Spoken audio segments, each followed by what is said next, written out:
ነጻነትና እኩልነት ፓርቲ በኢትዮጵያ ለብነትና ዝርፊያ የሌለበት ቦታ የለም ሲል ወቀሰ። አዲስ ማለዳ ያነጋገረቻቸው የፓርቲው ከፍተኛ አመራር ጠቅላይ ሚኒስትር አብይ ሙስና ከስልጣናቸው ሊያፈናቅላቸው እንደሚችል ተረድተዋል ሲሉም ገልጸዋል። በዝርዝር እንመለከተዋለን። ሀገራዊ ምክክር ኮሚሽን በሂደር ሊቆዩ የሚችሉ አጀንዳዎች ሊኖሩ እንደሚችሉ ጠቆመ። ሁሉም አጀንዳዎች እኩል ባለመሆናቸው እንዳቀራረባቸውና እንደ ተሳታፊዎቹ ዝግጅት አካሄዳቸው ጊዜ ሊወስድ ወይም ሊለያይ ይችላል ያሉት ደግሞ ዋና ኮሚሽነሩ መስፍን አርአያ ናቸው። ሌላኛው ጉዳያችን ነው። የኢትዮጵያ ጉምሩክ ኮሚሽን በአንድ ሳምንት አካሄድኩ ባለው የኮንትሮባንድ ቁጥጥር ስራ 30 ተጠርጣሪዎችንና 17 ተሽከርካሪዎችን መያዙን አስታወቀ።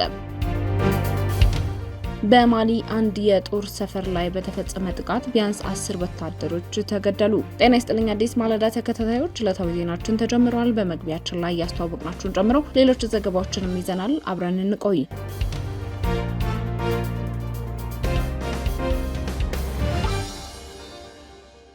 ሀገራዊ ምክክር ኮሚሽን በሂደር ሊቆዩ የሚችሉ አጀንዳዎች ሊኖሩ እንደሚችሉ ጠቆመ። በሀገራዊ የምክክር ሂደት ውስጥ የተያዙ 8 አጀንዳዎች ሊያድሩ የሚችሉ አጀንዳዎች ሊኖሩት እንደሚችሉ የሀገራዊ ምክክር ኮሚሽን ገለጸ። ኮሚሽኑ በተወሰኑት አጀንዳዎች ላይ በእርግጠኝነት ጥሩ ምክረ ሀሳብ ይዘን እንቀርባለን የሚል ተስፋ አለን ያለ ሲሆን የሚቻል ከሆነ በአብዛኞቹ አጀንዳዎች ላይ ወይም ቢቻል በሁሉም አለበለዛ የተወሰኑት ሊያድሩ ይችላሉ ብሏል። ዋና ኮሚሽነሩ መስፍን የተወሰኑት ደግሞ በሌላ አፈታት ሊፈቱ ይችላሉ ያሉ ሲሆን ሁሉንም ግን 8ቱንም አጀንዳዎች የግድ ጨርሰን እንወጣለን የሚል አይደለም ሲሉም ተደምጠዋል። መስፍን አርአያ ይህንን ያሉት በዛሬው ዕለት ጋዜጣዊ መግለጫ በሰጡበት ወቅት ሲሆን አሁን ላይ በ8 ዋና ዋና አጀንዳዎች ላይ የምክክር ሂደቶች እየተከናወነ መሆኑን በማንሳት በርካታ ምክረ ሀሳቦች የቀረቡበት መሆኑን ጠቅሰው ሆኖም ግን ሁሉም አጀንዳዎች እኩል ባለመሆናቸው እንዳቀራረባቸው እንደ ተሳታፊዎቹ ዝግጅት አካሄዳቸው ጊዜ ሊወስድ ወይም ሊለያይ ይችላል ብለዋል። ባለፈው ሳምንት በ30 ተመካካሪዎች የተጀመረው የጉባኤ ማጠናከር ስራ በዚህ ሳምንት የቀጠለ ሲሆን አንዳንድ የስራ ቡድኖች አጠናቀው ሲጨርሱ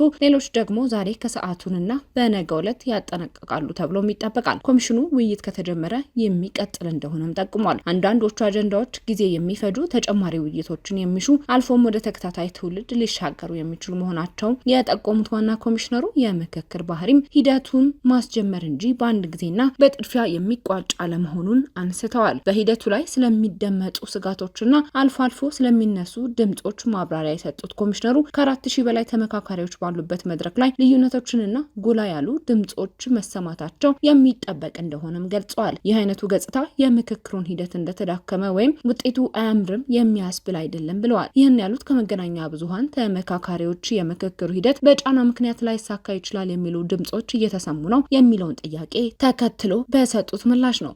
በአሁኑ ወቅት 4000 ተመካካሪዎች በ8 ቡድኖች ተከፍለው በእያንዳንዱ ቡድን 500 አባላት በመሆን በስነ ስርዓት ውይይት እያደረጉ ይገኛሉ ያሉት ኮሚሽነሩ ባለድርሻ አካላት፣ ኤክስፐርቶች፣ ታዛቢዎችና ቃለ ጉባኤ አያዦች በሂደቱ ውስጥ ንቁ ተሳትፎ እያደረጉ በመሆኑ ተመካካሪዎች እስካሁን አበረታች ውጤት እያሳዩ ነው ብለዋል። በቀጣይ 1 ወይንም 2 ሳምንታት ውስጥ ከተመካካሪዎች ጋር የሚደረገው ስራ እንደሚጠናቀቅም ከዛም የተሰበሰቡት ምክረ ሀሳቦችን አጠናክሮ እሳቸው ለተግባሪው አካል ላሉት በአዋጅ መሰረት ደግሞ ለፌዴራል ፓርላማ የመላክና ትግበራውን በየደረጃው የመከታተል ስራ ይኖራል ብለዋል።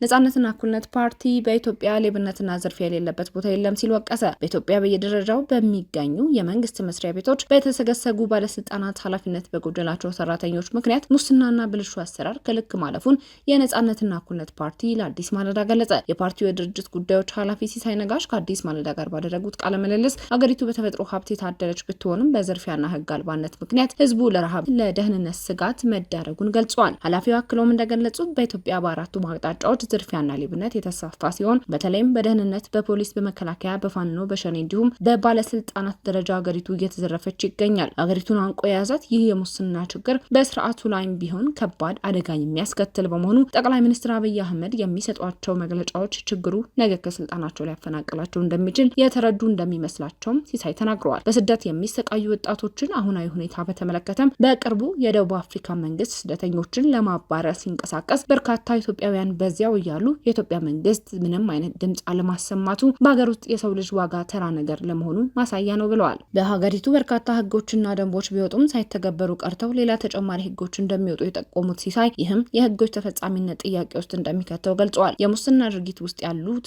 ራሳቸው ባለስልጣናትና እርስ በርስ የሚደጋገፉ በመሆናቸው ማን በማን ላይ እርምጃ ሊወስድ ይችላል ሲሉ በመጠየቅ የችግሩን አሳሳቢነት አስረድተዋል። ለአብነት ያህልም በቅርቡ በማዳበሪያ ግዢ ወቅት በሚሊዮኖች የሚቆጠር ገንዘብ ላይ ጉዳት አድርሰዋል የተባሉ በንግድ መርከብና በግብርና ሚኒስቴር ውስጥ የሚገኙ አካላት ላይ ምንም አይነት እርምጃ አለመወሰዱንና ለህዝብ የተገለጸ ነገር አለመኖሩን ጠቅሰዋል። እንዲህ ባሉ ድርጊቶች ላይ የሚወሰደው እርምጃ ግለሰቦቹን ከአንድ መስሪያ ቤት ወደ ሌላ ማዛወር ብቻ መሆኑን በመጠቆም ሀገሪቱ በዚህ መልኩ ከተጓዘች የማንወጣው ማቅ ውስጥ እንገባለን ሲሉም አሳስበዋል። ሌብነት የሌለበት ዝርፊያ የሌለበት ኢትዮጵያ ውስጥ ምንም በአራቱም አቅጣጫ ስትሄጂ ምንም ነገር የለሽ። ይዘርፋል፣ ደህንነት ይዘርፋል፣ መከላከያ ይዘርፋል፣ ፋኖ ይዘርፋል፣ ሸኔ ይዘርፋል፣ ባለስልጣኑ ይዘርፋል፣ ሁሉም ይዘርፋል፣ ሁሉም ይዘርፋል። ሀገሪቱ በተፈጥሮ ሀብት የታደለች ባለጸጋ ሀገር ሆና ሳለ ህዝቧ ግን በረሃብና በችግር በድህነት ሰላምና ደህንነት ዋስትና በማጣት እየተሰቃየ እንዲኖር የተፈረደበት ሀገር ነው ኢትዮጵያ ማለት እና አብዛኛውም ሰሃራ በረሃ በኩል የሚሄደው ሜዲትራኒያን ባህር ሰምጦ የሚቀረው፣ በየመን በኩል ቀይ ባህር ላይ ሰምጦ የሚቀረው፣ እንደገና በሳውዲ ጥይት በየመን ጥይት የሚረግፈው የትየለሌ የሆነ ወጣት ነው። ደቡብ አፍሪካ ስደተኞችን አባረራለሁ ብላ ስትነሳ የኢትዮጵያ መንግስት ምንም ያለው ነገር የለም። ኢትዮጵያ ውስጥ ሰው ማለት ተራ የሆነ ነገር እንደ የምትገለገልበት ቁስ እንኳን ሲወድቅና ሲሰበር ወይ ሲሰነጠቅ አንድ ነገር ሲሆን የሆነ የሚሰማኝ ስሜት አለ አይደል? ግን ኢትዮጵያ ውስጥ የሰው ልጅን የሚያክል ነገር ሲሞት ሲያልቅ ምንም ነገር አይሰማንም። አሁንማ እንዲሁም ተላምደኗል። ሞተ ማለት ለእኛ በጣም ተራ ነገር እና ከነዚህ ነገሮች በመነሳት ወደፊት ሀገሪቱ በተለይ ሙስና ኢትዮጵያን አንቆ ይዟታል። ስርዓቱም ላይ ከባድ አደጋ ነው እና ጠቅላይ ሚኒስትሩ እየሰጡት ካለው መግለጫ መረዳት የምችው ነገር ይሄ ነገር ነገ ጠዋት እሳቸውን ከወንበራቸው ላይ እንደሚፈነግላቸው አሁን ከጊዜ በኋላ እየተረዱት የመጡ ይመስለኛል። ዝም ብሎ ደግሞ የሆነ የማስታገሻ አይነት እርምጃ ወስደው እንደዛ አደርጋለሁ ቢሉ ነገ ከነገ ወዲያ የሆነ ወደ ስርዓት ለውጥ የምንሄድበትም ሁኔታ ሊፈጠር ይችላል። ያ ደግሞ አስከፊ ወደሆነ ቅርቃር ውስጥ ልትገባ የምችልበት አጋጣሚ ደግሞ በጣም ሰፊ ነው። የለም ኢትዮጵያ ውስጥ አንድ ነገር ይወራል፣ ደንብ ይወጣል፣ መመሪያ ይወጣል፣ አዋጅ ይወጣል። ከዛ በኋላ ዝም ይባላል። የዚያኛ የወጣው ደንብ መመሪያ ወይም አዋጅ ቀለም ሳይደርቅ ሌላ ደንብና መመሪያ አዋጅ በላዩ ላይ ይወጣል። እየተደጋገፈ የሚኖርበት ሀገር ነው። በተለይ በማዳበሪያን በተመለከተ ወደ ስንት ቢሊዮን ብር ጉዳት አድርሷል የተባሉ የንግድ መርከብ እና ግብርና ሚኒስቴር ውስጥ ያሉ ሰዎች ምንድነው የተወሰደባቸው እርምጃ? ምንም የተወሰደ ነገር የለም። ለህዝብም የሚገለጽ ነገር የለም። ግፋቢል እነዛ ሰዎች ወደ ሌላ መስሪያ ቤት ወይንም ወደ ሌላ ተቋም እንዲዛወሩና ያንን የለመዱትን ህሊና ቢስ ስራቸውን የበለጠ አደራጅተውና አሻሽለው እንዲቀጥሉ ነው የሚደረገው።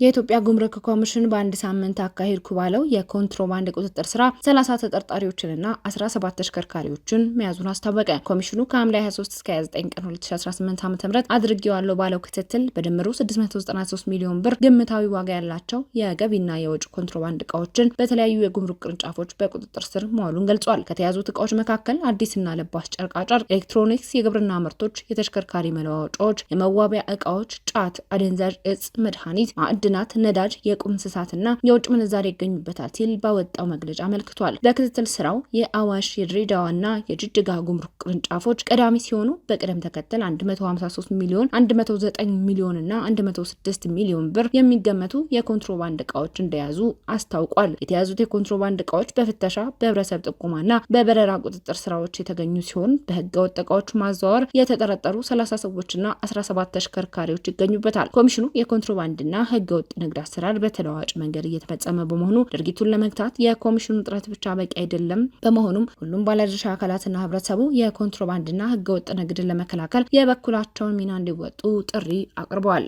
በማሊ አንድ የጦር ሰፈር ላይ በተፈጸመ ጥቃት ቢያንስ 10 ወታደሮች ተገደሉ። በመካከለኛው ማሊ በሚገኝ የጦር ሰፈር ላይ እሁድ ዕለት በተፈጸመ ጥቃት ቢያንስ 10 ወታደሮች መገደላቸውን የጸጥታና የአካባቢው ምንጮች አስታወቁ። ከአልቃይዳ ጋር ግንኙነት ያለው ጀኒም የተሰኘው ታጣቂ ቡድን ለጥቃቱ ኃላፊነት መውሰዱ ተገልጿል። በሴጉ ክልል በሚገኘው የሳን መንደር ውስጥ የሚገኘውን የጦር ካምፕ በጥቃት ፈጻሚዎቹ ለጊዜው ተይዞ እንደነበር ለአዣንስ ፍራንስ ፕሬስ የገለጹት የጸጥታ ምንጮች እስካሁን ባለው ጊዜ ወደ 10 የሚጠጉ ወታደሮች መገደላቸውን አረጋግጠዋል። የአካባቢው ነዋሪዎችም በማለዳ ክፍለ ጊዜ ከባድ ግጭትና ተደጋጋሚ ፍንዳታዎች ሲሰሙ እንደነበር ገልጸዋል። ከአልቃይዳ ጋር ግንኙነት ያለው የእስልምናና ሙስሊሞች ድጋፍ ቡድን ባወጣው መግለጫ ለጥቃቱ ኃላፊነት የወሰደ ሲሆን በሳን ከተማ የሚገኘውን የማሊ ጦር ሰፈር ሙሉ በሙሉ ተቆጣጥረናል ሲል አውጇል። የማሊ ጦር በበኩሉ ወታደሮቹ ጠንካራ የመልስ ምት መስጠታቸውንና ሁኔታውን አሁን ሙሉ በሙሉ በቁጥጥር ስር መዋሉን አስታውቋል። ማሊ እንደ አውሮፓውያኖች አቆጣጠር ከ2012 ዓ.ም